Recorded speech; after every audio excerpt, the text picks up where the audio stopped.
Welcome to the Brigham Young University Family History Library webinar series. My name is Braden Knudsen. I will be your host for this webinar today. We'd like to thank everybody for joining us for another webinar. As we get started here and going through our announcements, we'd like to invite you to participate in the polls that we have down on the screen. Let us know how you heard about today's webinar, where you're listening from. Those are always really fun to see, and everybody likes to get to know those that are here in the class with them, even though it's not your typical classroom setting. We enjoy being able to offer these classes worldwide. So our next webinar schedule for April is just getting all finished up, so keep your eye out for that so you can see what great webinars we have coming in for April. And then we will, if you ever have any suggestions for topics, please send those in to us. Send us an email. We love topics and suggestions, feedback, all of that fun stuff. It's great. We like to make these webinars as insightful and as useful as we possibly can. And then on that note, we also have added a new watching feature onto our website. Not the YouTube channel, our site, but the BYU Family History website through BYU. You can go on there and watch our videos through the website so that you can watch them in your church building or your family history center if YouTube happens to be blocked when you are there. We've had a lot of people that have informed us that that is the case, and this is just trying to give them an opportunity to use them for classes at their family history center or in a class during your Sunday meetings. And if you ever have any issues, please let us know. There's a feedback link and a survey link on that page as well, where you can let us know how you like it, what you think we can do to improve it. It's still kind of in testing, so please give us the feedback, especially on that webpage. So today we will be pleased to hear from Kathryn Grant, who will be giving a presentation titled Discover, Gather, Connect, an Expanded Emphasis for Family History. After years on the sidelines, Kathryn started doing family history and discovered a new passion.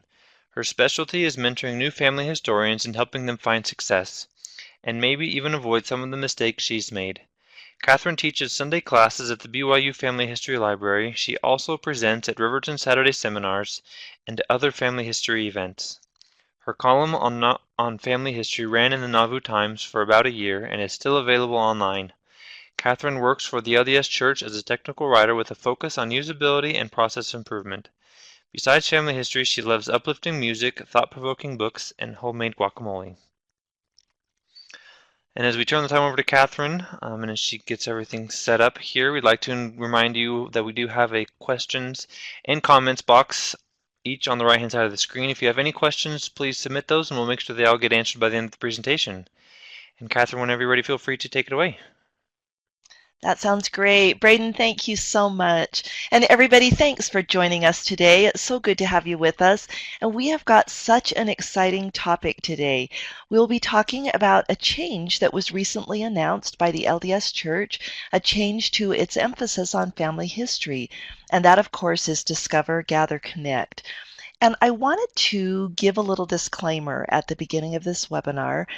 I am not an employee of Family Search, and so I wanted to be very clear that I'm not speaking in any kind of official capacity. I'm not speaking officially for the LDS Church. Rather, I'm speaking as a fellow family history enthusiast for all of you who are listening, and then also as a consultant because I am responsible for implementing Discover, Gather, Connect in my stake. And so that's my perspective. I'll be speaking as a consultant and also someone who loves family history. So let's go ahead and look at what we're going to be covering today in our webinar. First of all, why the change? Why did the church announce this change? What are the benefits that I see of the change? And again, this is not me announcing anything official or anything like that. These are the benefits that I'm seeing as I'm trying to implement this change in my stake. And then also we'll talk about some ideas to help you do the three parts of this initiative: discover, gather, and connect. So let's go ahead and dive into our first topic. Why is it helpful to have an expanded emphasis for family history now? Well, if you're like me, I always want to know the big picture. I feel like it helps me to understand things better. So I wanted to backtrack just a little bit. For decades, and this probably isn't news to a lot of you, but I think it's good to mention it again. So for decades, family history participation hovered around a certain percentage, and we won't take time to have you enter that in the pod, although that would be fun sometimes. But just think in your mind what you've heard about family history participation over the years. So generally, what I would hear over several decades is that it hovered around 3 to 6%. And so that would be people who were actively participating in family history work. And of course, it varied from year to year and it varied from location to location. But on a pretty decent average, it hovered around 3 to 6%. Well, if you think about that, that's kind of not very good. What if only 3% of the parents in the church had their children baptized? Or what if we had 3% home teaching and visiting teaching, or 3% sacrament, or even 6% sacrament meeting attendance? So that was a cause of concern to the leadership of the church and also to many people who loved family history. And of course, it brought up the question, how can we raise that level of involvement? Well, for years, people tried everything from classes to guilt trips given in talks and so forth, and the percentage just kind of stayed the same. Well, I need to credit Mike Sandberg for the next, Mike Sandberg, who is at Family Search, for the next information I'm going to share. I attended a training session that he gave, and he commented that they had done some user research in the church. So they had looked at people who were not submitting names at all. And then those people suddenly began submitting names regularly. And so, of course, that raised the question, how did they make that transition?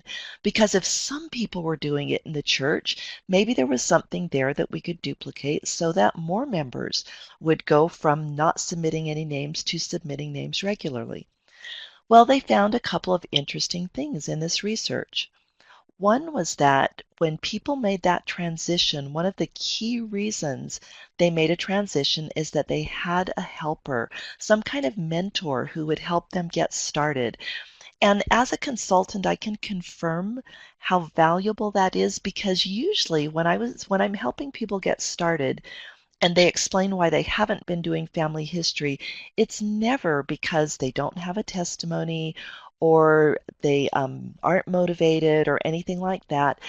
Really, the most common reason I hear is I just did not know where to start. And so having a helper is an incredible benefit for people who want to make that transition. And then 65% of the people who made the transition got help multiple times. So a lot of times it's not just going to be a one-time event for a helper to help somebody else get started with family history. But we can see from that that a good helper is a huge and important key to success. There was another thing that they found in this research that they did, and that was that successful helpers and people who made the transition tended to make prayer and following the Spirit an important priority in their work. Now, what's interesting about that is that I grew up with a mom who was heavily involved in family history. So our whole family was kind of keyed in on that. And we'd hear talks about it in church and we'd go to classes and so forth. And my mom would talk to us about it. But you know what's interesting? Over all those years, I honestly don't remember people emphasizing the importance of prayer and following the Spirit in doing family history work. So it was so interesting that in this research, that emerged as a very important aspect of that successful transition is people who really were successful at family history did rely on prayer and on the Spirit. So these research findings, among others, led us to the initiative that we now know as Find, Take, Teach, where members were encouraged to find family who need temple work, to perform their ordinances, and to teach others to do the same.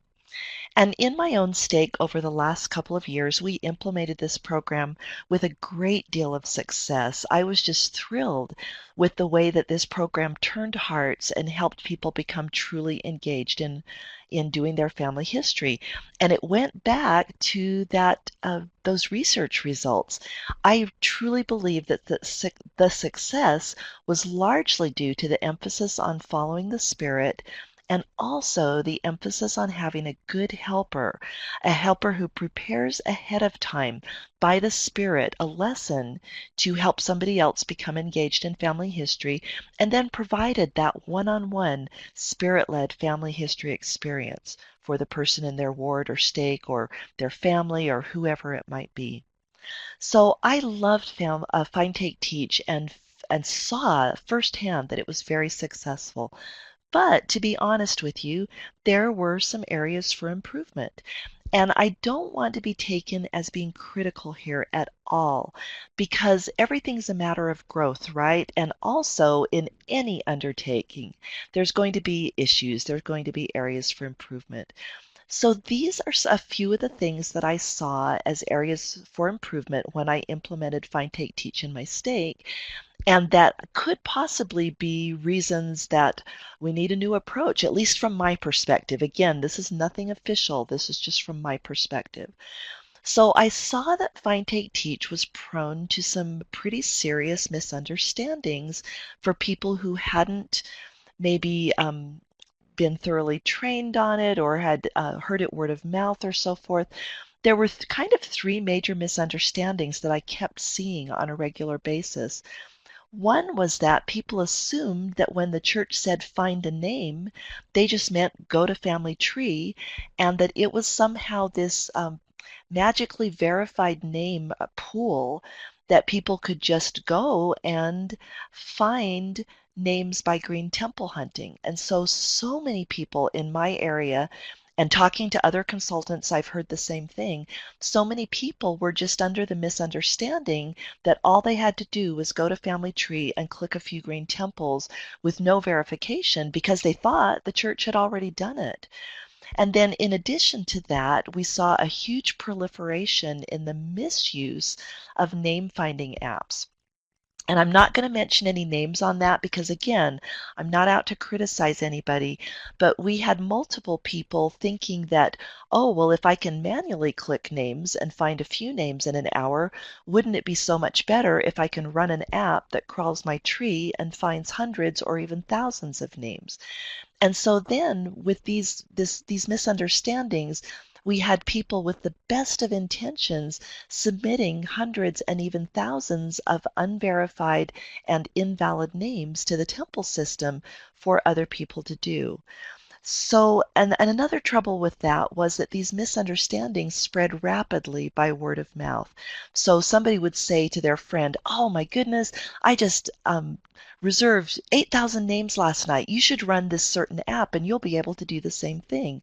And again, this was done with the very best of intentions, but the facts of the matter, the facts of the data in Family Tree were such that many of these names were invalid, unfortunately. There were a few other challenges in using Find, Take, Teach. One of those was that it had a very important but a narrow focus. And again, I don't want to be it construed as saying that this focus was in any way wrong because it wasn't. But let me give you an example of what I mean. One of the consultants in one of my wards, a wonderful lady who was very faithful, very in tune with the Spirit, had a strong prompting that she needed to write the personal history of one of her deceased ancestors. So she did. But what that meant was it was taking a lot of her time.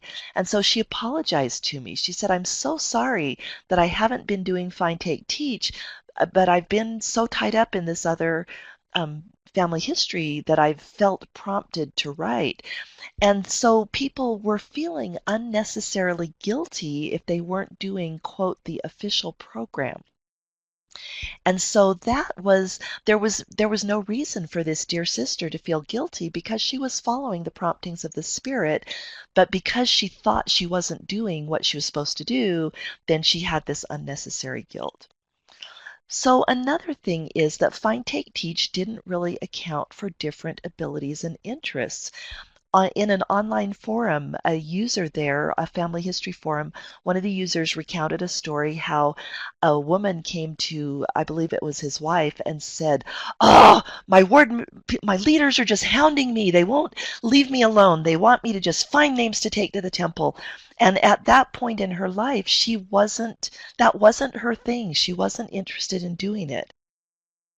And honestly, my feeling about that is that that's okay. If she had other interests and other abilities that would be better for her to do in family history, then she shouldn't have to feel guilty because she wasn't doing one specific aspect of family history. And then also another thing that Brother Sandberg reported on in a follow-up training that I went to is that helpers didn't follow the six-step process consistently. So people would, they made it very clear in the blog and on the website and in training that there were these six steps that helpers were supposed to follow, but then helpers wouldn't follow them and then they'd wonder why the process wasn't working. And I did even see that sometimes in my stake, although we tried to encourage people to follow the process as it was taught.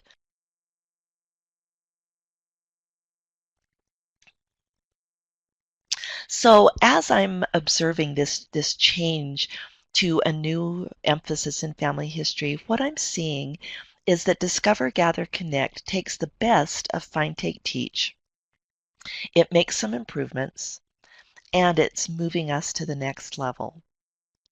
So what are we going to keep from Find, Take, Teach as we move to Discover, Gather, Connect? I love that we're keeping the emphasis on following the Spirit. They've made that very clear on the blog and on the training and the website and so forth. And we're also keeping that one-on-one family history experience with a well-prepared helper, somebody who's prepared by the Spirit. So in a way, you could say we're keeping two of the core elements of Find, Take, Teach, two of the things that made it the most successful. In addition, we're gaining some things that I think will make us even more successful in doing family history. One of the huge things that I'm hearing emphasized is that people now are being encouraged not to just follow a Find, Take, Teach process or formula, if you will, but to choose how to be involved in family history according to the promptings of the Spirit. And I love that. There's also a huge emphasis on involving youth and children. Find, Take, Teach did have an emphasis on involving youth and a little on children, but we're seeing the emphasis even greater now on youth and especially on children. We're seeing a greater emphasis on really knowing our families on both sides of the veil. And then finally, we're seeing a simpler process for helpers. And I would like to briefly just go into each of those four items.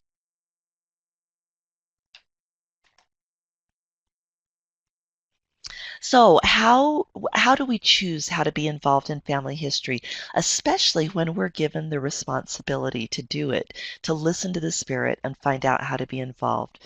Well, there are so many ways. For instance, maybe you love photographs. Maybe you're good at taking them. Maybe you're good at organizing them or uploading them or editing them, whatever it may be. Maybe you're the person who can organize family reunions and really gather your family together. Maybe you're good at planning trips, whether to an ancestral homeland or just a trip to bond the family together. Maybe you like to write. Maybe you would be the person, like my friend Marilyn, who was supposed to write a history of a member of her family. Maybe you're the scientific type and you're really good at understanding DNA and explaining that to other people. What if you've got a really good grasp of social media like my friend Bonnie, and you can gather people around social media, teach others how to use it effectively? Maybe you're the person who's always had a penchant for newsletters. You just love getting that regular news out to the family, whether on a paper copy or electronic or both. What if you're the person who's really got a testimony of family home evening? That's living family history. To have those regular family home evenings is a great way of doing family history. What if you're the person who has a skill or a talent for teaching other people? Maybe you're the tech guru in your family. You're the person everybody comes to help install that mobile app or learn how to use that website. Maybe you love food, and maybe there's no maybe about that. That might apply to all of us, right? So maybe you're the person who could find recipes from your ancestors' homeland and share them with your family members. Maybe you're the person who has a gift for research, and maybe you could even make it fun for other family members. Perhaps you're really good at videos like my brother-in-law John. Maybe you have a gift for catching just those right moments with your family and then sharing those online or with other family members. Maybe you're the person with the strong testimony of the temple, and your strength is to gather people to the temple and find those temple names and give them to other people so that they can help make sure that people have those ordinances. So as I look at this, I just feel delighted that there are so many useful ways that every one of us can contribute to family history, and we don't have to be limited to just one small part of it.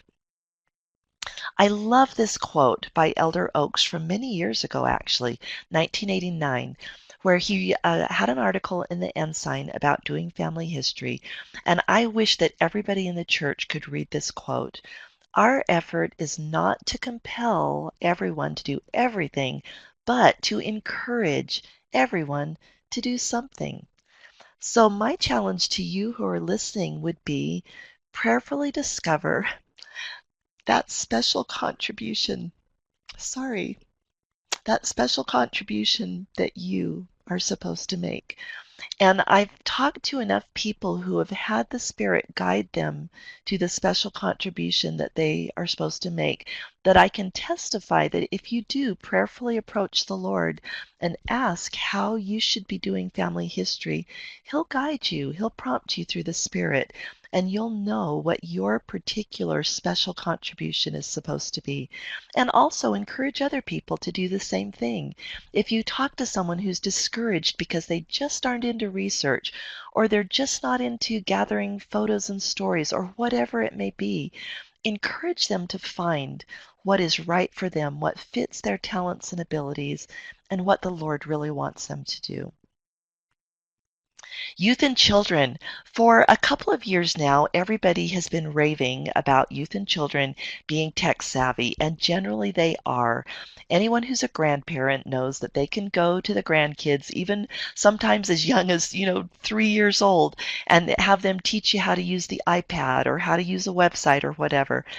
But there's been kind of an opposite error that has happened, and that has been that people have equated being tech savvy in youth in knowing excuse me, let me try that again. They've equated tech savviness with knowing how to do family history, and they're not exactly the same thing. So our youth are tech savvy, but they also, in my experience, are so eager to learn to do family history.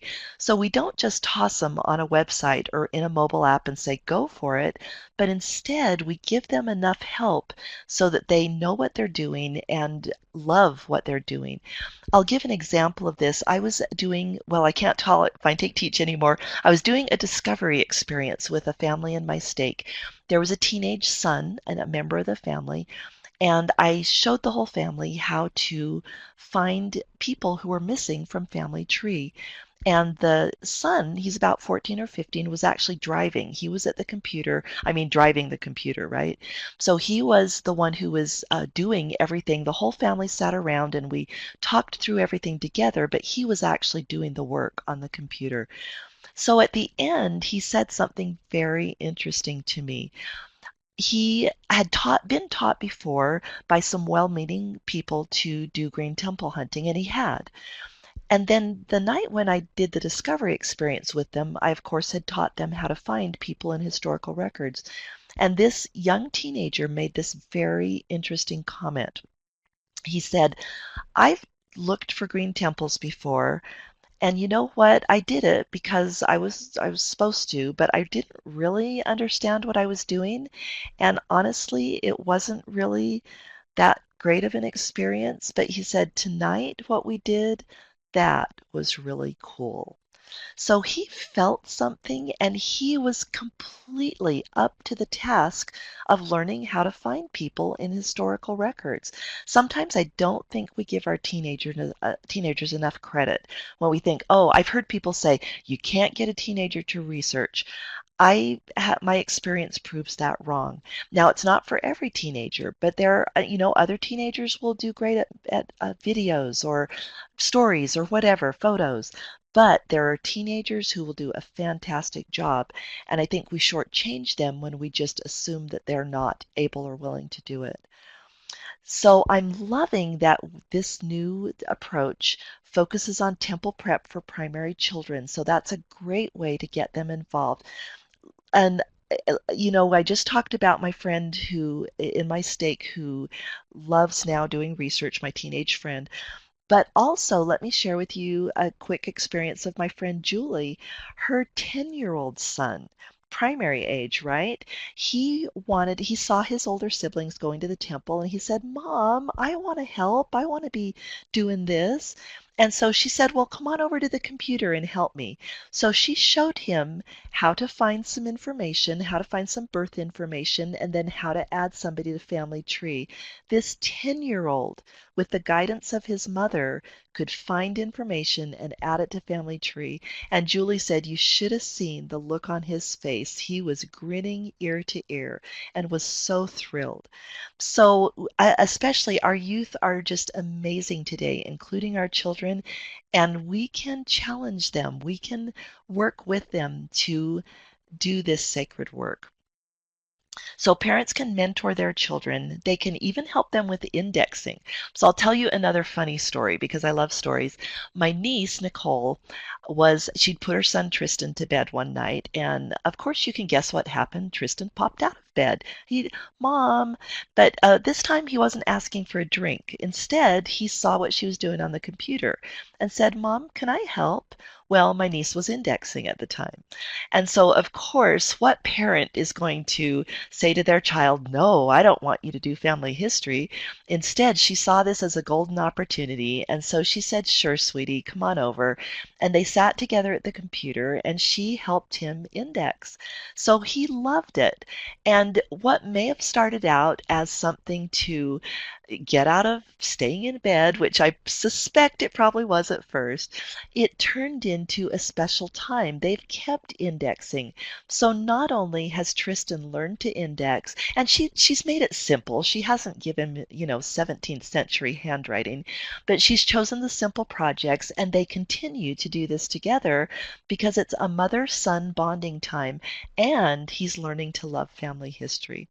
So again, we can totally get our children involved in doing family history and helping with the research, like I explained the experience of my friend Julie.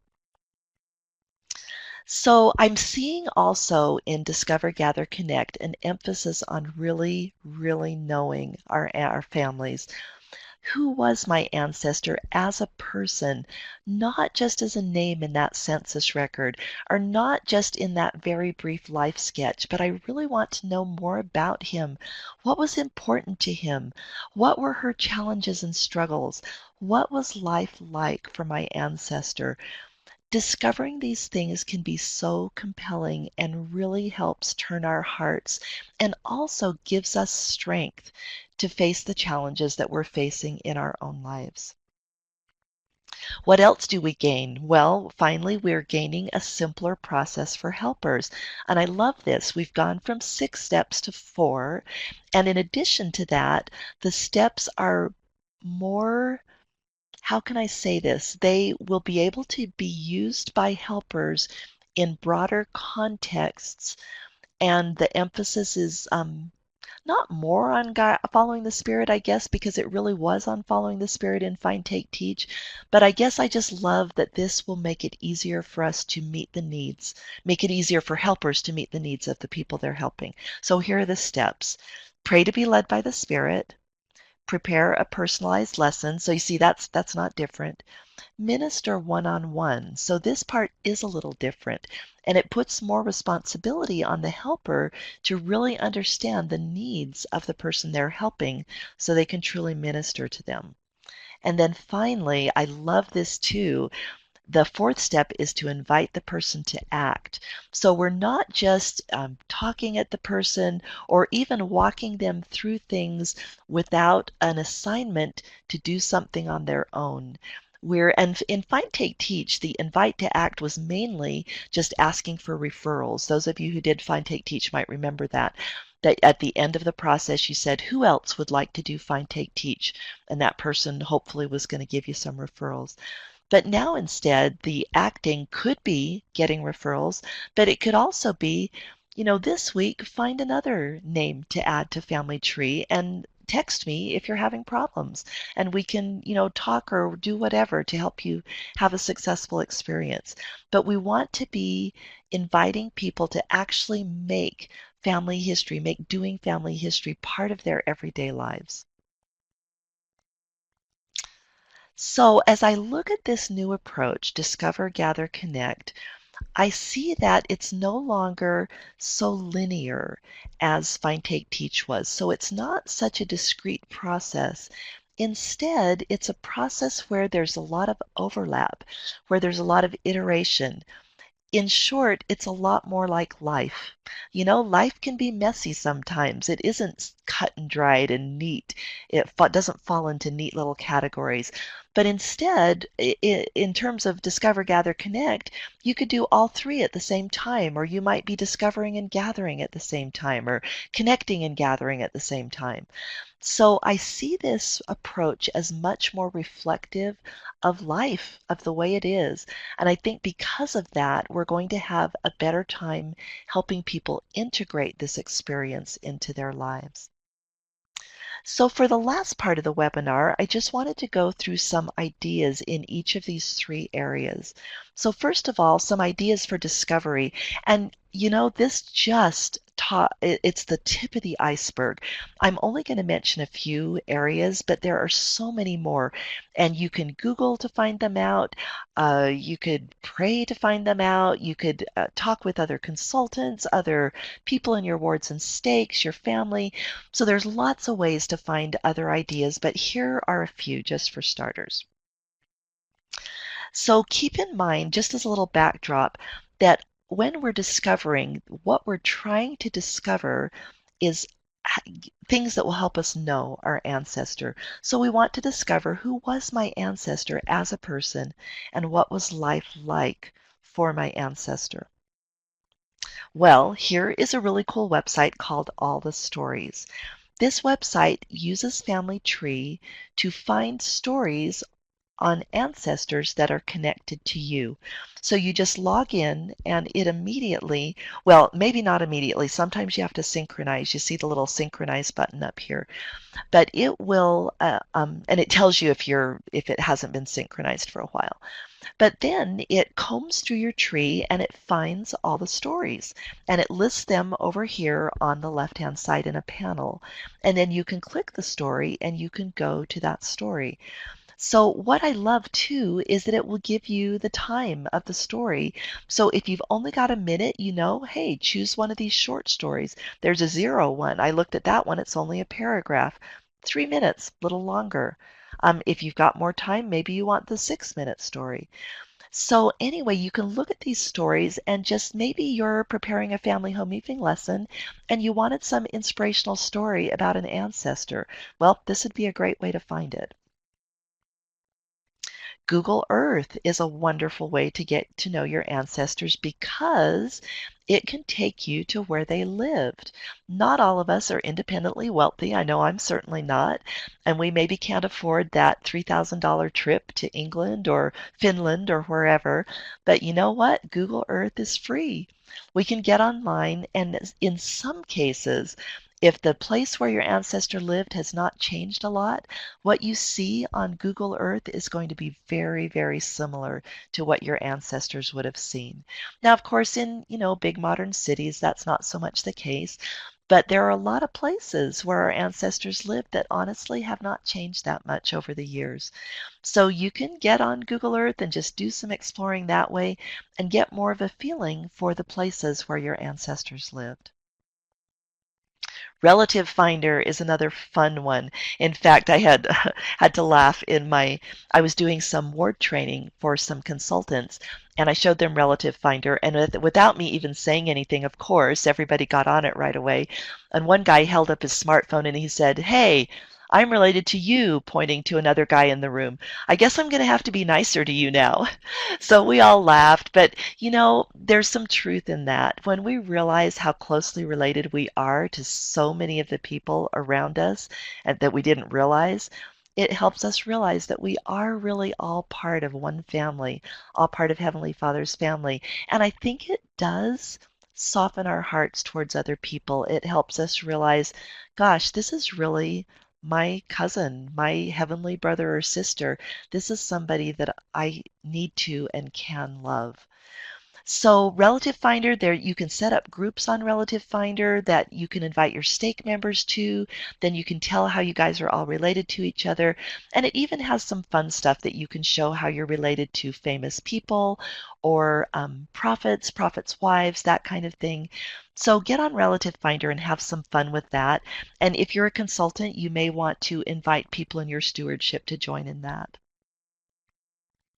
Family Search Discovery Centers. If I was in a classroom right now, I would ask for a raise of hands of how many of you have been to a discovery center. But since we're not, I just wanted to show you, I got the latest news from Family Search this morning on where their discovery centers are, and there are more than I realized. So we have a discovery center in Seattle, Washington. We have two in Salt Lake. One is in the Family History Library. One is in the Joseph Smith Memorial Building on the second floor, I want to say. Not positive on that. I'm going off memory. So if you go over to the Joseph Smith Memorial Building, ask somebody and they can direct you. There's a new one in Lehigh, not too far from where I live in Draper. And this Family History Discovery Center is in a brand new building. And I haven't been yet, but I'm excited about going. From what I've seen, it looks awesome because I was over at the building for another purpose. So that one, Lehigh, for those of you who may not be familiar with Lehigh, it's about 25 minutes south of Salt Lake City. There's another one in St. George, Utah. And there's one in Paris, France. How exciting is that? So I had no idea. I didn't know about that until this morning. So if any of you are listening from Europe, or if you're planning to go there and you have plans to visit France, be sure to stop by the Paris Family Search Discovery Center. Now there is a sort of Discovery Center feature, if you want to call it that, in the Riverton Family Search Library. They frequently will have discovery days there, and by frequently I mean every few months. If you go to the Family Search Wiki and look up the Riverton page, you can see the schedule for when they will be having their next Discovery Day. And in the Discovery Center, it's mostly computers and so forth, but there is, and microfilms, but there is a recording room where teenagers and children can bring their grandparents or even their parents and go into this recording room and interview them and then save the recording to a thumb drive. And then finally, there is a new Family Search Discovery Center coming in Ogden, Utah. Well, not all of us can get to a Family Search Discovery Center, so Family Search has put up a new page where you can have some online discovery experiences. So the URL is down there at the bottom, familysearch.org/discovery. And last I checked, there were about 6 or 8 types of discovery experiences that you can do right online. So you notice they're listed here, and the first one is Compare-A-Face. I love this. This is just so much fun. So if you have not tried this, just to tell you a little bit what it is you upload a photograph of yourself, and then using facial recognition software, Family Search scans your tree and finds other relatives with photos and then does an algorithm that compares your facial features with your ancestors' facial features. Try to say that 3 times fast, right? Compares the features and then tells you a percent of match. So you get something like this. I'm showing you my friend Allison's picture. So she's got a 43% match with her second great grandmother. So that is just fun. And when I did that, I was actually surprised to see that some of my closest matches were not my immediate family, but instead went several generations back. But then I could see the resemblance. And so, you just never know how that DNA is going to show up. But if you run this compare-a-face, you'll get some good pictures of where the DNA came from for you, for your face. Finally, I wanted to mention that, sometimes research gets just a really bad reputation, but research is a form of discovery. And I've seen people and experienced it myself having a very spiritual experience with a historical record. So, historical records, photos, and stories, all of those things are also discovery experiences. Research really does turn hearts. I think the time when it doesn't is when people either haven't been taught in a fun way, they've been taught maybe in a boring way, or they still have just nightmares of doing research papers in high school or college, and so to them research has a bad reputation. But if we learn to do research and if we look at it as an adventure, then it becomes one of the most exciting things that you can do, and it really does become a heart-turning experience. Discovery always comes full circle. As you discover who they are, who your ancestors are, you discover who you are. You learn more about who you are, what made you the way you are, and also what strengths and blessings have come to you because of the people who made you who you are. So, what are some ways that we can connect and gather? And you know what? I tried to separate these out, and I found, for me at least, it just wasn't working. It seems like gathering and connecting pretty much always goes hand in hand. So, here are some ideas for how you can gather and connect. First of all, you can gather and connect artifacts. You can gather photos, stories, and recordings. You can put those online, and you can connect them to the people they belong to in Family Tree.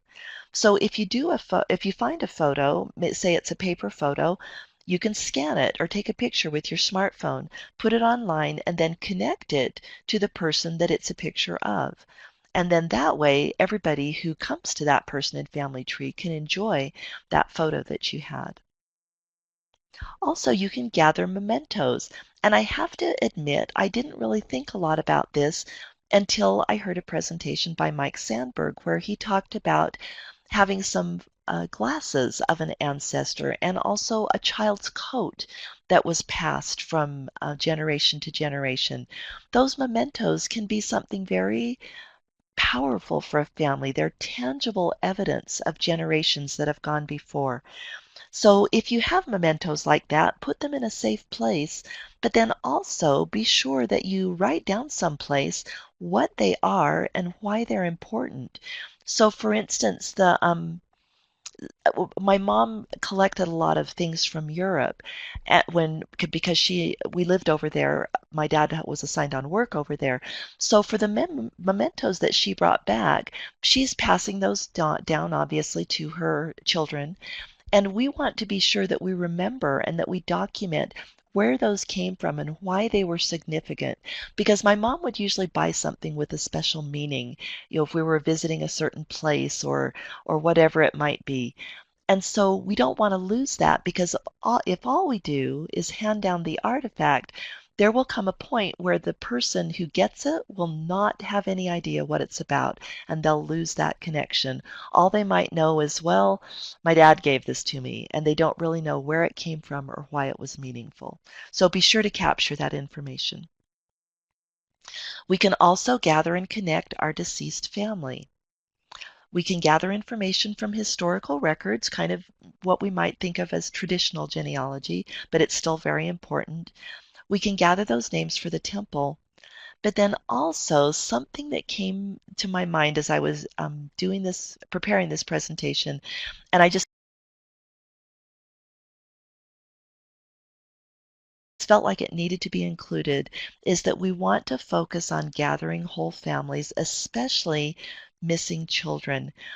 I can't tell you how many times I've come across a family in Family Tree where you'd look at them and you'd go, oh, I guess they just had 6 children or 8 children or whatever. But then as I've done a little extra research, I've discovered that children are missing. You can't tell that by looking just at the family, at least not very easily. Sometimes, if there's a big gap, you might suspect that children are missing. But I have been really surprised to find out how often children are missing from Family Tree. Well, why would that be? Well, my guess is that the people who added the family did the best that they could with the records that they had. And a lot of these families were probably added decades ago to the church's systems. And so people didn't have access to the records that we have nowadays and to the ease with which we can search them. And so they wrote down all the kids they could find, but today we have the resources where we can find extra children. And I've just had some beautiful, beautiful experiences finding children that were missing and being able to feel how grateful they and their families were that finally they could be united with their families. We can gather and connect our living family.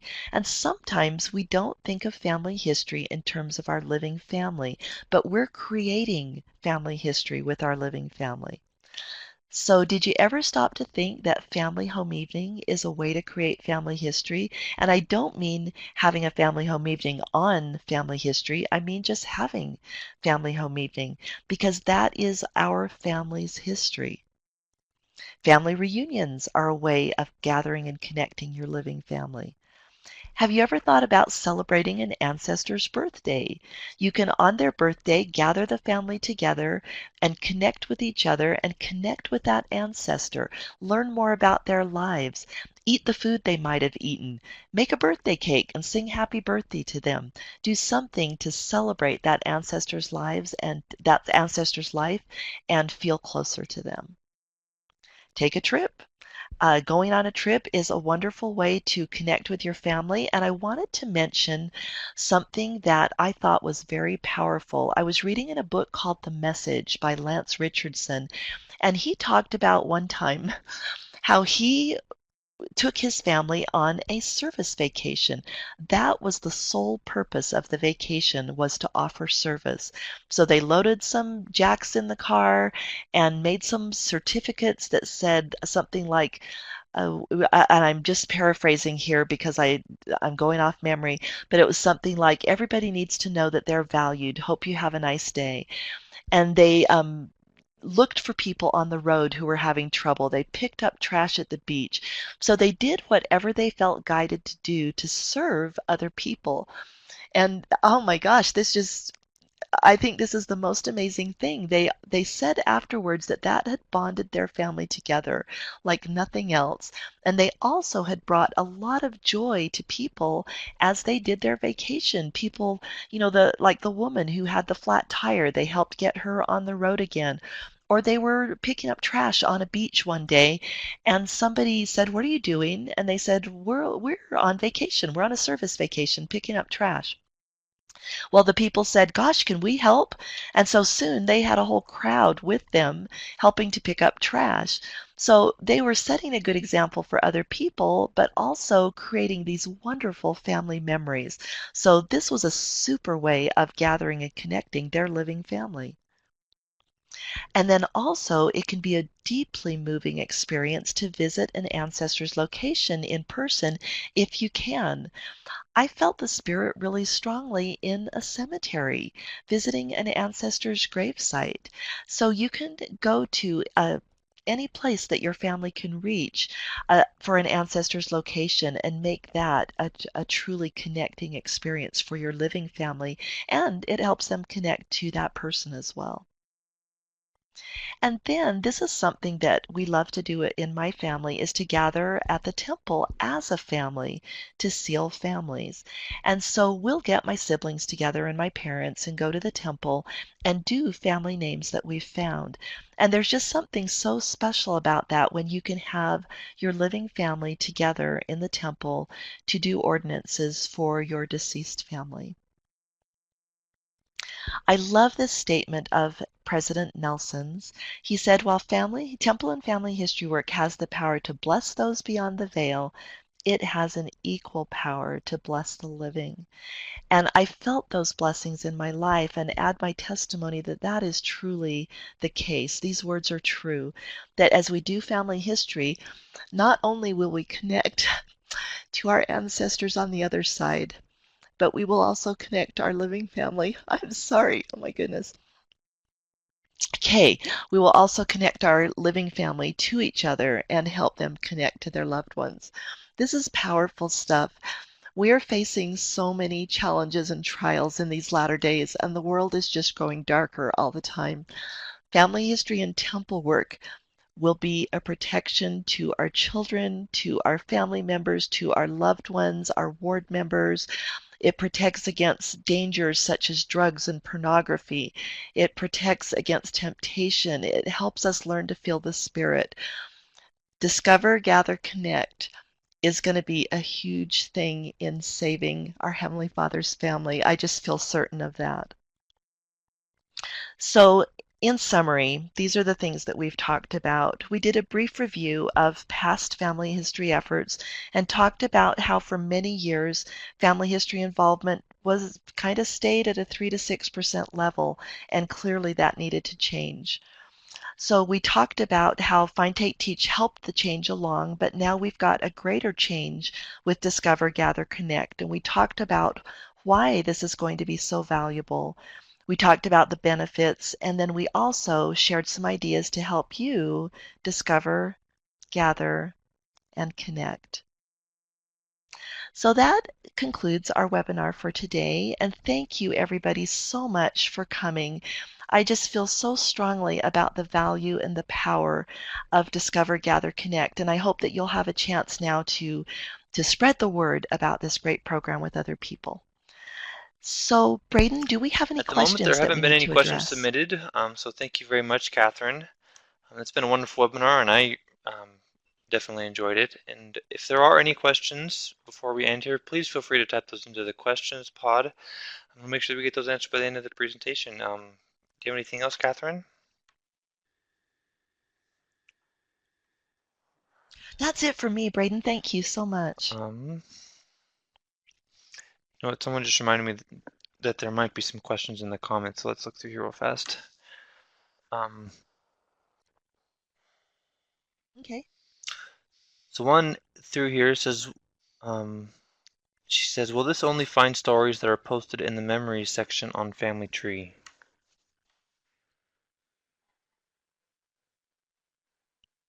Yeah, that is a great question.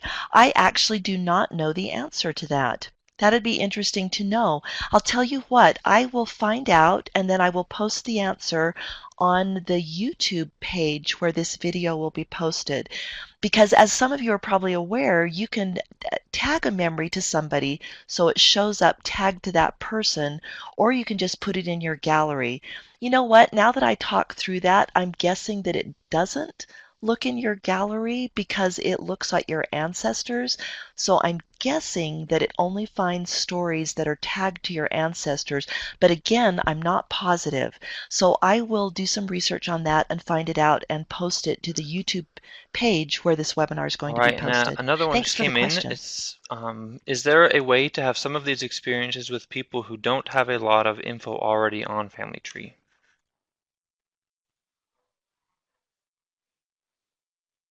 Oh, wow, that is a great question.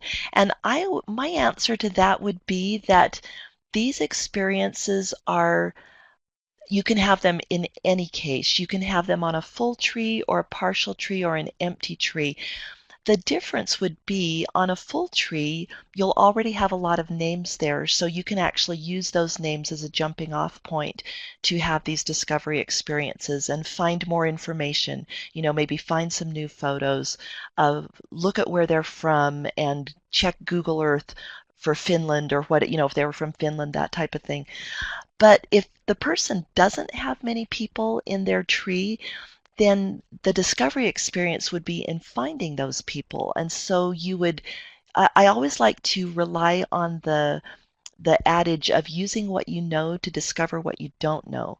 So you'd look at that tree that doesn't have many people in it, and you would use the people that are there to find other people to add, and then also along the way to discover other things about those people, either from historical records or photos or visiting their homelands, that type of thing.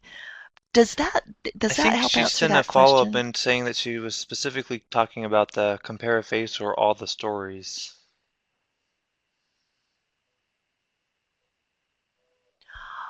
Okay, so the question is, oh, okay, will those work on a tree that is empty? Yeah, you're right, they don't.